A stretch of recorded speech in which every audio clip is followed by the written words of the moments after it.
മിശിഹാ ഉയർത്തെഴുന്നേറ്റു, മിശിഹാ സത്യമായും ഉയർത്തെഴുന്നേറ്റു.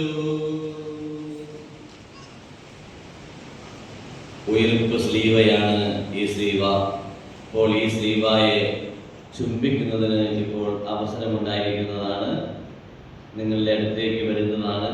ഇതിൽ കൂടാതെ എല്ലാവർക്കും ചുംബിക്കാൻ സാധിച്ചില്ലെങ്കിലും ആ സൈഡിലൂടെ നടന്നു പോകുമ്പോൾ ഒരാൾ ചുംബിച്ച് കഴിയുമ്പോൾ മറ്റേയാൾക്ക് സ്തുതി പറഞ്ഞ് നമ്മൾ നടത്തിയാൽ മതി. ഈ സമയത്ത് സർവേശ്വരത്തിന് ഉയർത്തുന്ന ഗാനം ഒരിക്കൽ കൂടി ആരംഭിക്കാം.